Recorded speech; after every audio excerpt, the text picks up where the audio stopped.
Hi, Mika. Good morning to you and good morning, India. Good evening, India. Yeah. So, friends, we all are here to discuss about nature. We all are originated from nature. We all are connected with the nature. So, congratulations on World Environment Day today. World Environment Day shines a spotlight on pressing environmental changes. Each year, a distinct theme is chosen, tackling issues like climate change, global warming, and deforestation. This year, the theme of World Environment Day is restoration, desertification, and drought resilience. According to the UN Convention to Combat Desertification, up to 40% of the planet's land is degraded, directly affecting half of the world's population.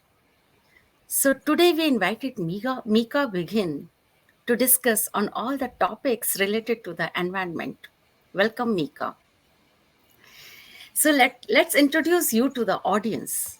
Mika Bighin is a PhD student passionate about the earth and its natural systems. She is currently studying in Massachusetts, USA, where her research focuses on Antarctic glacier melting and landscape modifications driven by climate changes over the past 20,000 years. Mika grew up amongst the natural beauty of Tasmania, lutruwita, Australia, where she studied marine and Antarctic science. Mika has also studied in Japan and Svalbard. Mika enjoys traveling and connecting to nature through hiking and water activities such as swimming and kayaking. So, this is a brief introduction of her. Besides this, I was really impressed with the way she decorated eucalyptus branches, replica of small creatures, grown plants in small pots in her one small student apartment, and her love for nature was shown everywhere. Then when I got to know about her studies and her interest, I decided to invite her here so that all of you can meet her. So we have lots of audience, and I can see Mamta Saxena, Apurva Kumar. Welcome to all of you. And so, Mika, let's start discussion. The theme of World Environment Day is land restoration, desertification, and drought resilience for this year. This is the theme. So, make us understand a little about the theme for this year. Yeah, Mika. Yeah, sure. Thank you so much for having me.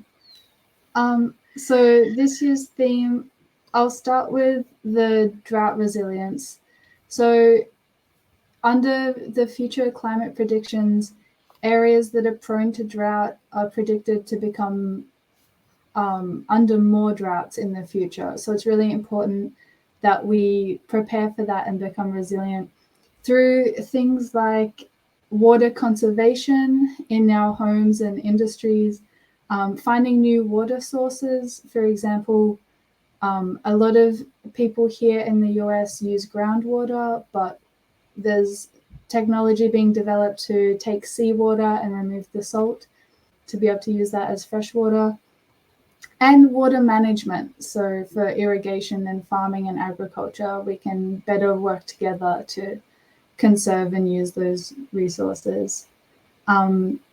If we don't prepare for future droughts, desertification can occur, which is where land that was once fertile and able to grow a lot of things becomes drier and becomes a desert. Through things like drought and deforestation and poorly managed agriculture and irrigation. And land restoration is a tactic to address these issues and reverse them potentially through planting trees, reforestation, and restoring the soils to full health and restoring natural processes and protecting those natural ecosystem services and cycles, so we can help reverse the formation of deserts and protect against droughts in the future. Yes, and we all have to work on this. So Mika, and we are welcoming Anju Kapoor Gandhi, Nivedita Srivastava, Mamta Saxena, Purva Kumar. Lots of audience are with us from Yuganugoonj platform. So welcome to all of you. So Mika, why have you decorated eucalyptus branches in your house? We want to understand that also. Okay. So I'm from Australia, that's where I grew up, and I'm now living in the US for my PhD, but I really love the plants and animals of Australia, and it makes me feel at home to have them around. So yeah, I have some eucalyptus bed sheets here, and this curtain was made using eucalyptus leaves to Oh, make the colors. And they're just beautiful trees. If you ever get the chance to be in a eucalyptus forest, they smell so beautiful and fragrant. Um, and yeah, they're super interesting, very drought resistant and fire resistant. Um, and yeah, just they grow all over Australia. There's heaps of species found all over the place. So it's just something that I'm used to being around, and I like to bring it with me wherever I am. so I'm from Haridwar, that is in Uttarakhand in India, and I have seen lots of eucalyptus jungle from my childhood, and we really enjoy to walk around that. So, and it is good to see all this and to get the knowledge about eucalyptus and the sheet you have shared that is made of eucalyptus. Wow. So, Mika, how climate and past climate changes control life?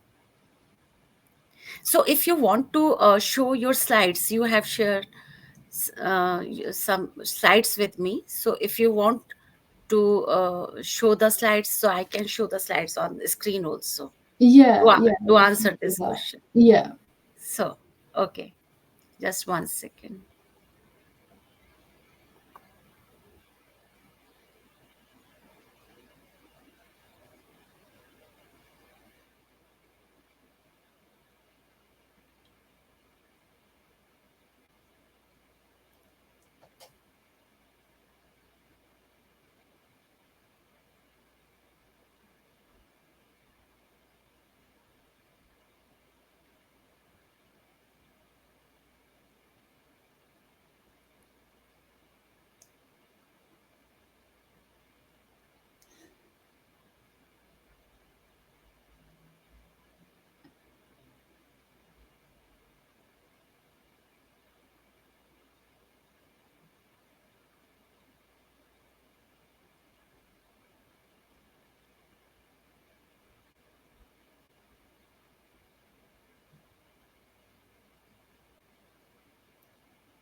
So, can you see those slides?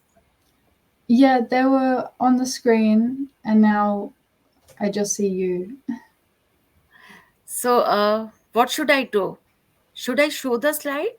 Yeah, yeah, I have a slide for climate if you want to Which show which that. number?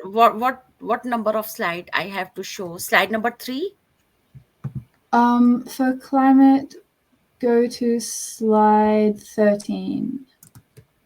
13. I don't. Okay, slide number 13. Just 1 second. I am showing that. So you can explain, huh? Yeah. Just So, yeah, this is exactly it. Climate is very tied to life on Earth.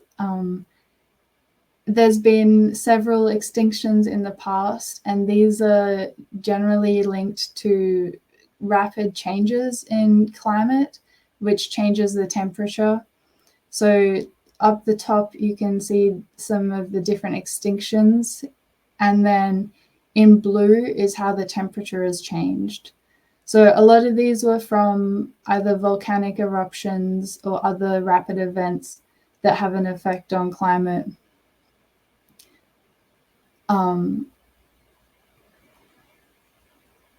However, climate also enables life and like supports life. So if you go to the next slide, climate also provides increases in biodiversity through providing new ecosystems and changing the weather conditions to favor certain animals, and by forcing migration either through some areas becoming harder to live in, so animals and people have to move, or by some areas becoming more favorable to live in, causing animals and people to move to those locations.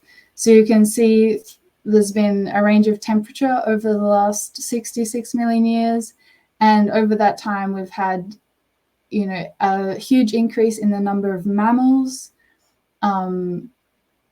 Trees have diversified, and yeah, lots of animal species have moved around the planet to follow the good climate conditions.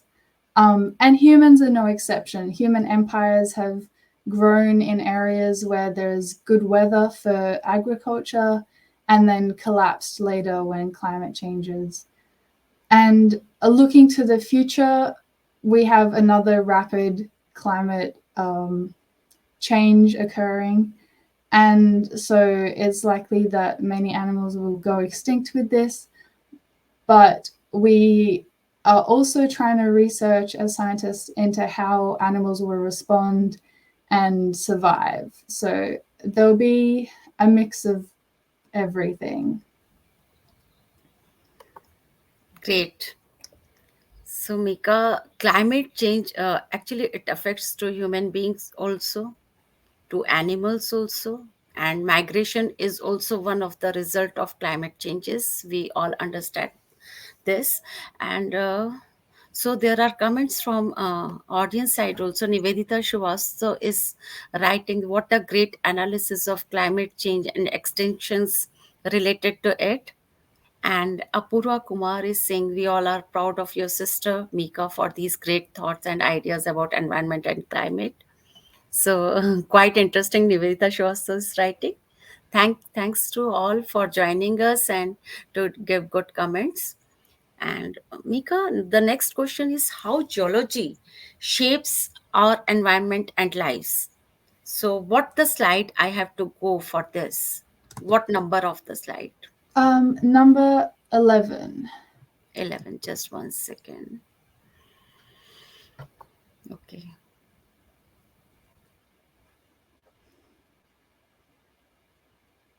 Yeah, perfect. So geology is very broad. It involves the rocks around us, the soils that we grow food in, the continents and the tectonic plates that are always moving. So it has quite a lot of influence, but maybe not something that we think of every day as we just walk down the street and maybe don't see many rocks. But things like natural hazards such as earthquakes and volcanoes affect a lot of people when they occur. So it's important to monitor for those things and to try to understand how and why and when they will happen. We use a lot of coal, gas, and oil for energy that powers our everyday lives. And so researching how they form and where they form and how to find them is a huge part of the geology industry, as well as different metals and minerals that we use for all our technology, all our phones, all our solar panels, everything that has to be mined from the ground so we can use it to build cars and technology and everything. That's a big part of geology as well. And how much we can mine will also influence the future on what we can build. Soil originates from the geology as the rocks are weathered and broken into pieces, and that's what we use to grow our food and for forests and animals to live in and around. A lot of the ground also filters water for drinking, particularly in terms of groundwater, as I mentioned earlier. And geology also controls climate over long periods of time. So volcanic eruptions can have the rapid climate change that I talked about just before, but as well as that, over much longer periods of millions of years, geology can control carbon dioxide concentration in the atmosphere. As rocks weather and go into the ocean, a series of chemical reactions occur that pulls carbon dioxide out of the ocean, out of the atmosphere, and into the ocean, where it is stored for a long period of time. And moving tectonic plates can build mountains, which influences where and how we live, and also the climate around those areas. And the position of the continents can alter ocean circulation, because the water needs a path to flow through. And just to highlight this importance of climate, on the next slide, I've got an example, which I think is really cool. So the Himalaya mountain range has risen up and is continuing to rise due to the collision of the Indian continent with the Asian continent, creating really tall mountains. And these influence the Asian monsoons due to their height. They funnel the wind around and they cause the clouds to drop the rain on the southern side, creating a really rainy, lush environment. While on the northern side of the mountains, on the Tibetan Plateau, it's a lot drier and more of a desert environment due to the dry air that is coming off the mountains. So yeah, things like that are changing all the time in geologic time and have a really big influence on the environment and the ecosystems and how people live. So yeah, I think that's really cool. Yeah, thank you, Mika. And actually, you have put a lot of efforts to make slides and make us understand. So this is so cool. Just one second. Yeah. So Mika, thank you so much to make us understand, to explain so nicely. So Mika, so you have studied a lot about Antarctica and all. So what will happen if the glaciers in Antarctica melt, and why is it melting? Yeah, that's a really big question in the area of Antarctic science, and there's a lot of research on that. The first, First one, just one the second. slide 5 is a good place to start.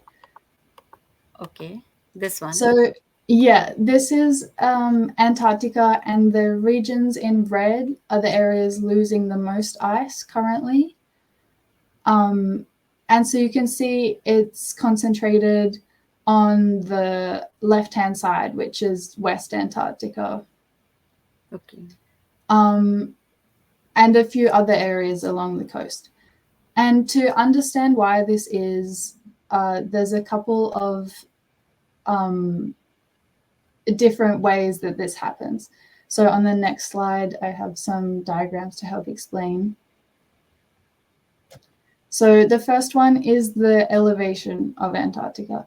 So under all the ice, there's land in Antarctica. And a lot of that land is actually underwater at the moment. So you can see on the left-hand side of the map in the Western Antarctic region, there's a lot of land that's underwater. So the ice is actually below sea level. That Okay. means that the sea can come in under the ice, and that causes the ice sheet in that area to be really unstable, and it could collapse quite rapidly if the right conditions occur. Okay. Um, and then the second mechanism by which a lot of ice is lost is through floating ice shelves. So on the right, the colored areas are where ice is floating on the ocean, as seen in the diagram down below. And so this means that if the ocean warms, which it is starting to do, it can melt that ice really quickly as well, similar to the low elevation areas. And these ice shelves, the floating bits, sort of provide some stability to the rest of the ice that's coming on. They block the ice from flowing into the ocean. However, as these melt and turn into icebergs, the ice that is on land can then move faster towards the ocean. Okay. And in the next slide, I have some more information. Just one second. So this ice from Antarctica is predicted to raise the sea levels, and combined with ice in Greenland, the International Climate Change Committee predict between 28 and 55 centimeters of sea level rise by the end of the century, so the year 2100. This is really damaging, even though it sounds like a small amount. For people who live close to the coast, it'll be quite damaging due to increased erosion of the coastlines and stronger storms and storm surges in those areas. As well as many countries have quite low elevation to begin with, so a small change really makes a difference. As well as that, the ice, which is fresh water going into the ocean, can change the amount of salt in the ocean, causing it to freshen and potentially changing the ocean current and circulation. And this can disrupt wildlife and marine ecosystems and industries such as fishing that relies on those ecosystems and the certain ocean conditions and currents. And on the right is just a picture of several pictures of the breakup of the Larsen ice shelf that occurred in the early 2000s over a couple of days. And you can see just like within a matter of days, the whole area just changes and a lot of that ice becomes part of the ocean. So yeah, it can happen quite dramatically if the conditions are right. So those are very dangerous things, and it is very harmful for all of us. And so, what do you think? How can it be saved, or is there any policies government is making to avoid all those situations? Yeah, it's definitely a tricky issue because it involves the ocean, which is hard to get global cooperation on. However, the reason that the ocean is warming is because the planet as a whole is warming due to increased greenhouse gases such as carbon dioxide in the atmosphere.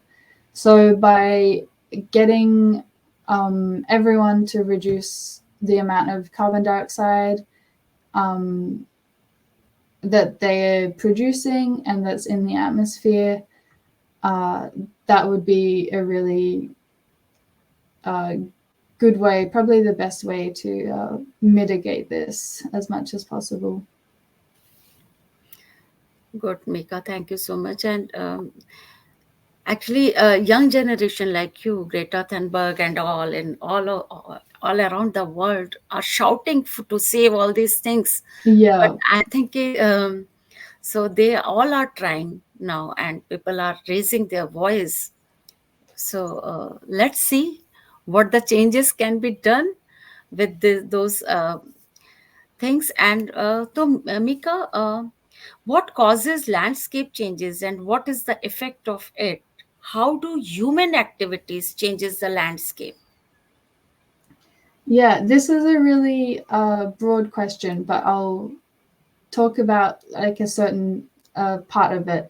I don't, yeah, we could talk about this for hours, but I'll just keep it brief. So, I think importantly to remember that some landscape changes are natural, they occur all the time. Things like fires are very common to, like, especially in places like Australia. They like clear the land and allow for new trees to grow and new plants to grow, and it's very rejuvenating. And that's like a natural cycle that occurs. Um, And additionally, there are things like some animals are ecosystem engineers. For example, here in North America and also in Europe, beavers cut down trees and create dams to flood an area and create a wetland. And then they live there for a couple years.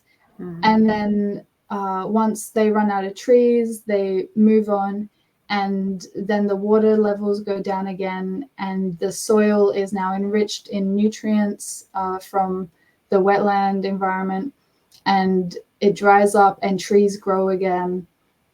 And the beavers move somewhere else, but maybe in 20, 30, 50 years, beavers will come back again and the cycle will repeat. And things like elephants do the same thing in Africa. They clear trees to allow for new growth. So these are very natural landscape changes, and they happen in cycles. And it's part of a healthy ecosystem when everything is balanced. But then there are more permanent landscape changes and human landscape changes, such as the desertification that we talked about earlier. Actually, yes. Yeah, where the landscape becomes a desert. And things like deforestation can help that, or like cause that. And clearing area to build cities and roads and everything changes the landscape. And these things, if they're not balanced and carefully managed, they cause changes to the ecosystem and the services that the ecosystem provides. So we get things like clean water, clean air, food, all that sort of stuff that comes from the environment. It can be damaged if the landscape changes too much.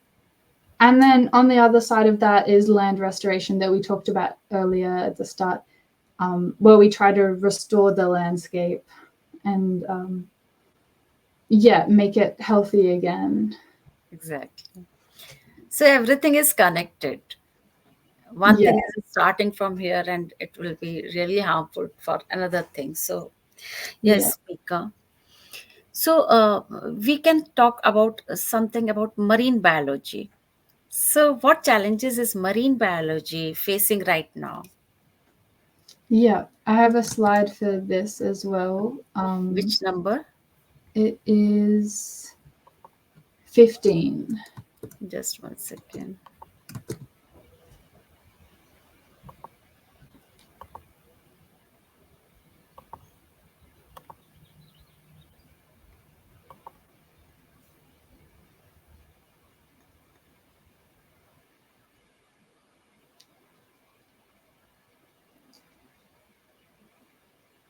But yeah, since the oceans cover so much of the planet, there's a lot of marine life and marine ecosystems.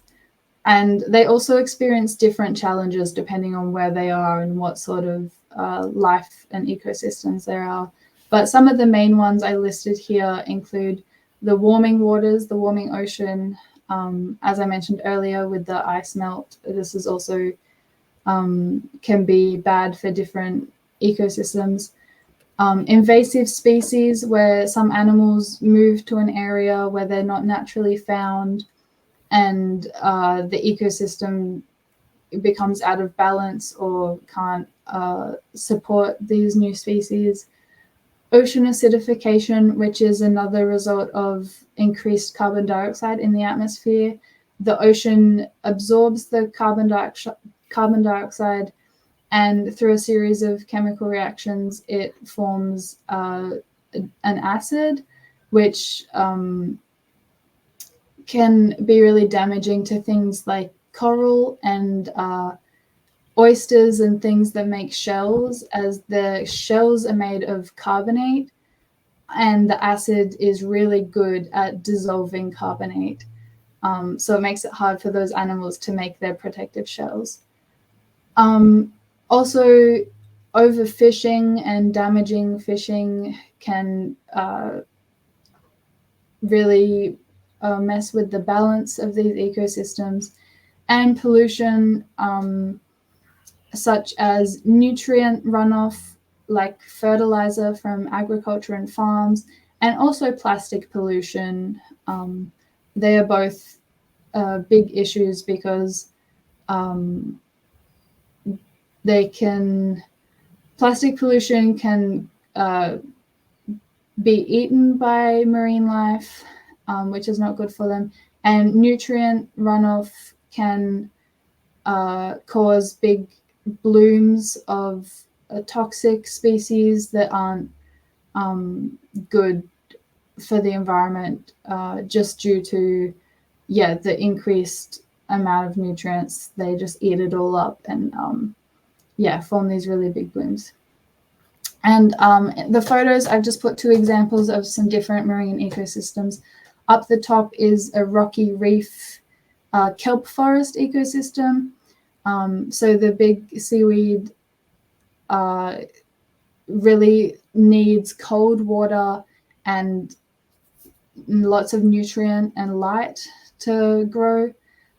So they are influenced by the warming oceans and also invasive species. They can become these urchin barrens, where these sea urchins come in as the water is warm and eat all the kelp, and the kelp can't grow in the warm water fast enough to fight back.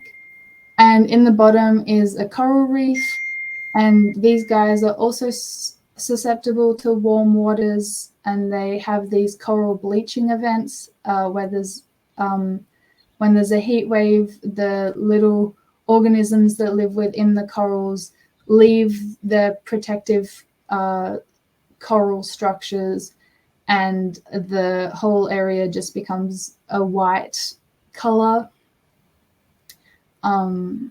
which is very sad to see. However, having studied marine science and been in some marine science laboratories and institutes, I've talked to a lot of people who are researching ways we can protect these areas and restore these ecosystems. It's obviously very hard because you can't quickly cool down the whole ocean, but some people are looking into finding coral that's more resistant to high temperatures and transplanting those, sort of like restoring a forest. And for the kelp forests and urchin ecosystems, researchers found that protecting these areas from overfishing allows big crayfish to grow. And these, only when they get to a big enough size, the crayfish can actually eat the urchins and control that population. Okay. So if we can limit fishing and, find these more resilient species to grow, there's a chance that we can restore these ecosystems if we try to manage the amount of carbon dioxide in the atmosphere and the oceans as well. So again, everything is linked, but there are certain things that we can do. So insightful discussion and insightful solutions from your side, Mika. And what we do, we go to sea beaches and we throw the plastics in the sea without knowing the actual the harm what we are actually giving to the sea and to our land. So that is very sad. And secondly, what I'm thinking that if we go to any industry man, that you don't throw your wastage into the sea, so they will answer us, then what will do? So and or we can't stop coal mining also in the land. So Mika, what do you think, how can we avoid all those things? That's a really good question to consider. A really big question, and like you said, really difficult to face. And in some ways, it will depend on where you live and what you have access to and things like that. But I guess one way of looking at it is to just try to be mindful and think about what you consume and what you use and what you throw away. So, like, if you can choose something with less plastic over something wrapped in plastic, that's a small change, but a good one. If you can, like, throw away less food, that'll keep things more efficient and be less wasteful. Um, and yeah, just in your lifestyle, if you can minimize the energy that you use, and that everything that you produce, you can limit your general carbon emissions. However, it is hard, and we do need to get these industries on board. And so by, like, contacting the government, if you can urge them to make a change, or by being mindful about which companies you choose to support, and, like, where you get your products from, those are all, like, good steps to take. But it is really hard, and not everyone has access to make choices on what they use and what they buy, because sometimes you just have to buy what's available. But yeah, I think a bit of a perspective shift in, like, what you use and how you interact with the world is perhaps the best way to start. Actually, this is the Yeah, this is the thing, perspective shift. So there yeah, should be entire shift of perspective basically, and this will take time. And the way the youth is standing for those causes, this is big thing. So yeah, maybe our future world will be fine and will be little better for all of us. yeah, So Mika, really, it is very good to talk to you now today. And I'm little bit moving from the theme of today. So I want to understand the northern lights. So you were very fortunate enough to see the northern light near to your house last month, I think. So yes, yeah. so Mika, can you explain about northern light to us? What is it? Yeah, I can do that. I put a slide for that. Which Uh, which site? Which number? you can start at number 8, Just 1 second. because it's a bit complicated, so it's easier to see it with a diagram. This one, yes. Yeah, so these are the northern lights, the aurora borealis. They can come in lots of different colors and patterns depending on the conditions of the night. So these are just some example photos. And they actually occur in the southern hemisphere as well, where they're known as aurora australis. And in the next slide, I have a diagram to show how they form. So the sun has,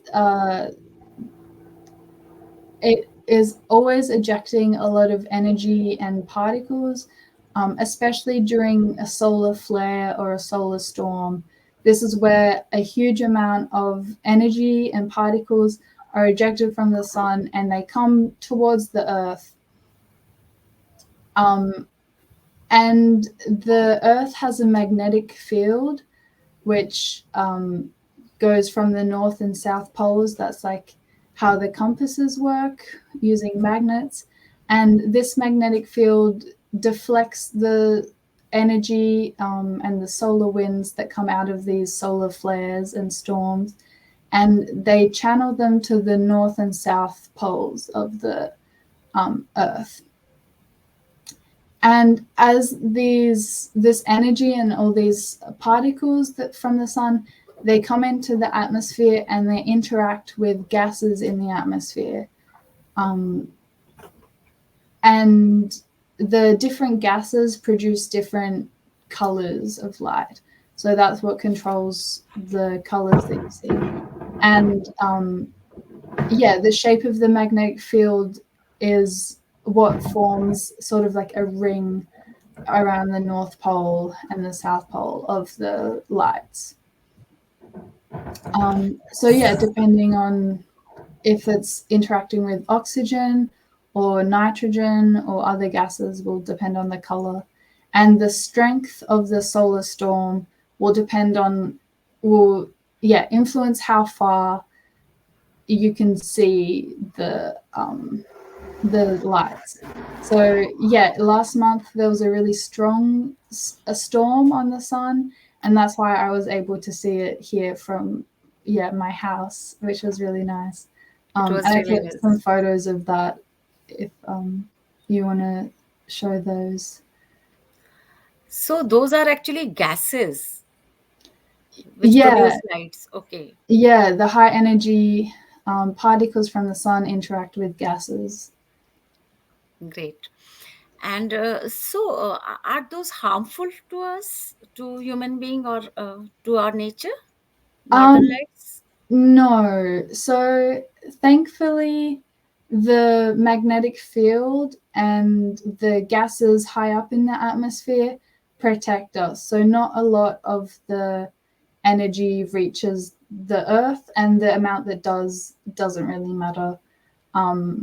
We have a bit of a protective shield in the magnetic field. Great. So Shibani is writing that this is so fascinating. Thank you for explaining it simply and visually. Thank Oh, you, thanks, Shibani. Shivani. Nivedita is writing, you have done great research on this subject, Mika. So Nivedita Srivastava is our national head for India for Yuganugoonj platform. Oh, Thank you, great. Nivedita. And Mamta Saxena is also there. Many people are there, but some of them are actually giving comments. So Apurva Kumar is also writing that very knowledgeful program. Thank you, Apurva. Thank you, Mamta ji. Thank you, Poonam Sharma is also there. Thanks all for watching this program. So last question, Mika. And you are so. Is there anything left in slides which you have to explain? Um, what else did I put?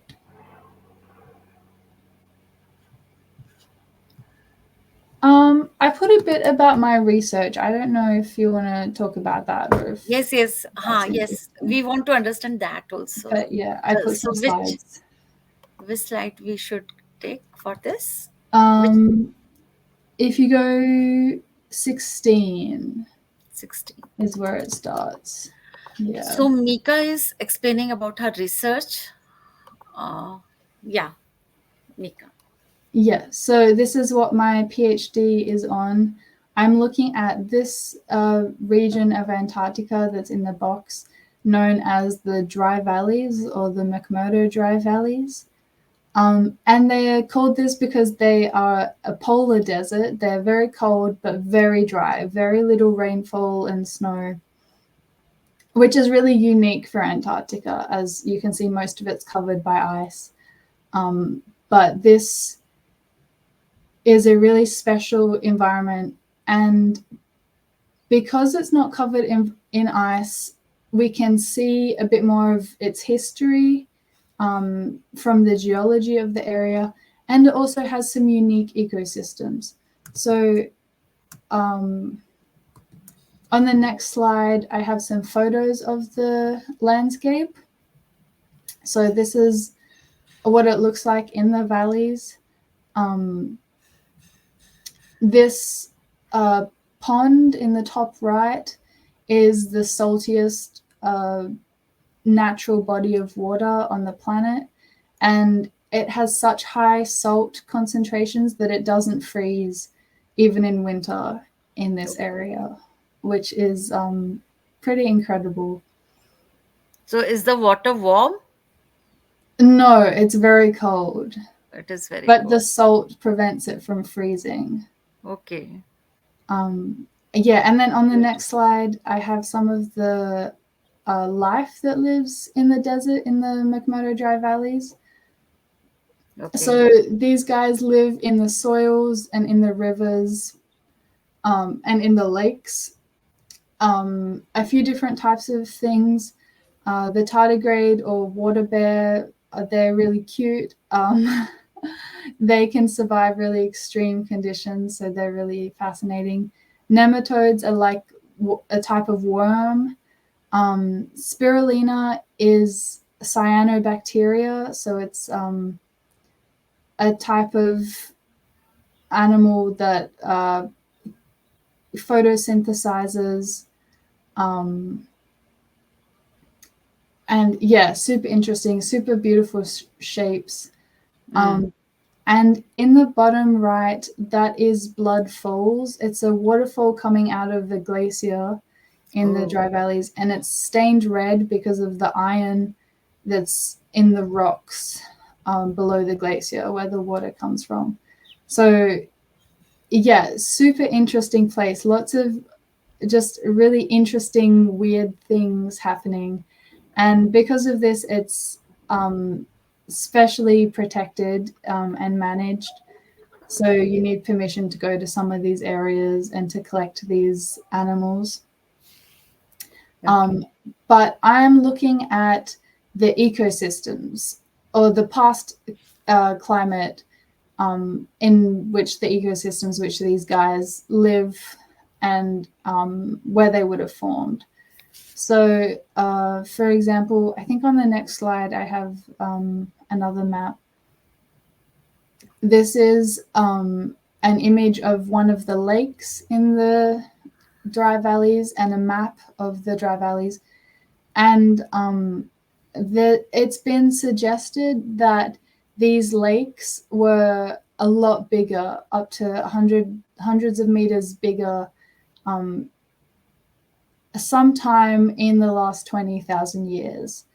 So we don't really fully understand why and how big they were and when they were at their biggest is still debated. But you can see the outline on the map of the possible maximum lake extents. And that's a lot of water compared to what is there now and how much snow that falls in this area. So we really want to know where this water came from and when it was there, and what the environment was like when it was there, what the climate was like, if it was during a warm period or a cold period.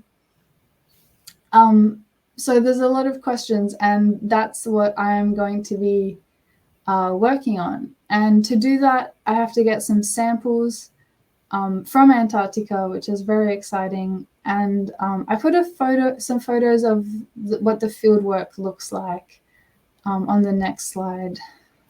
Just 1 second. Yeah. These are from my professor, Kate Swanger. Just some photos of previous field sites that she's been to and that she's lived in. So helicopter provides the transport. There's tents for sleeping in and cooking in and eating in. It involves lots of hiking and collecting rocks and samples. Great. Yeah, so that is what Your research is sorry, very interesting research. Yeah. Yeah. Because it covers lots of traveling also, and you really enjoy. I can understand how are you enjoying your research work.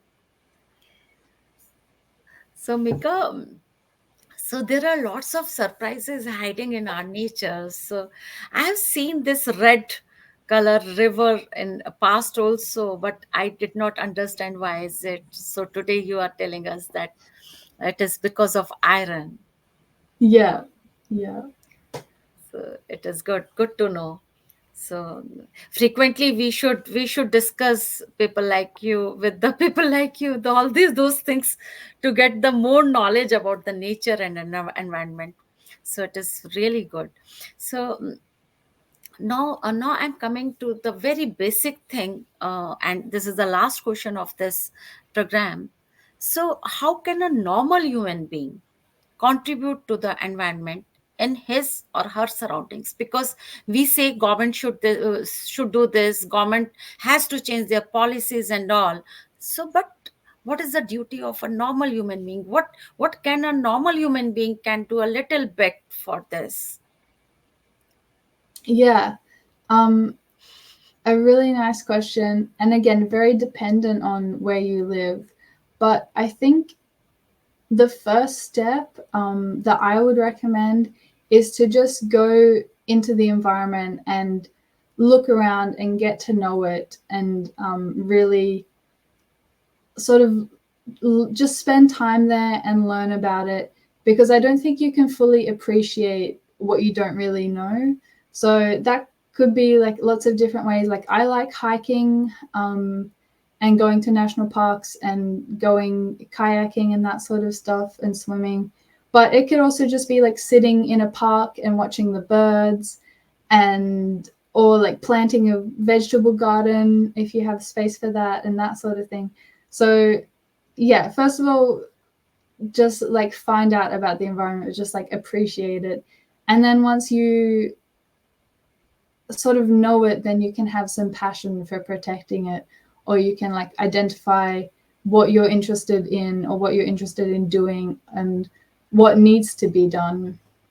So maybe like at the park where you're watching the birds, you're like, oh, there's a lot of rubbish or trash on the ground here. So maybe I'll start a group to pick it up. Or, um, if you're growing lots of vegetables and you have more than you can eat, you can be like, oh, I can take these to help people in my community that need it, that need some fresh vegetables. Um, so I think, yeah, really just finding what interests you and what you are able to do, and then doing that, joining some local community groups if there are some that help with the environment, or starting your own if there aren't any and you're passionate about it. But yeah, it can be a lot of things. It can be like education, spreading awareness, actually, yeah, going and picking up trash, or going and planting trees in places that are trying to be restored, um, or yeah, getting a group together and really like writing letters to politicians, or really chasing them up on doing whatever for whatever cause. Um, and yeah, I think also, as we mentioned, just being like mindful about what you're consuming and using, wherever you can. Um, Yeah, I don't know. It's a But very big so question. good, and small little things you have mentioned, and really we don't think about those things. So it is really good to talk about this. And there's one comment from Shivani again, that first step is a very insightful recommendation for individuals in this context. I have never received that before and love it so much. Thank you, Shivani. Yeah, And thank thanks to you. Mika also. So really you are sharing so good things. So Apurva is writing that we should take care about these suggestions. Yes, Apurva. And Nivedita is writing that great suggestions for common men to help preserve environment. Bilkul. And this is Nivedita is also writing that people have started taking baby steps towards this, and people should also do this, all these things. So what the difference we can make in society, in our environment, to do a little thing from our side. So we cannot blame to everyone else that they are not doing this, they are not doing what the thing we can do. We should ask Yeah. ourselves first. Okay. Thank you, Mika. Thank you for giving your time. And you're so busy in your studies, and but you have come on our invitation, and this is the great thing for us. And this slide will be those are all the recording will be there in our Facebook page, and people will get to know about environment, and they will get many knowledge about environment with this interview. And thank you so much for to all the audience who were connected with all of us. And thank you so much, Mika. Thanks a Yeah, lot. no worries. Thanks for the invite, and thanks everyone for joining. I hope you could learn something today. Thank you so much. Thank you.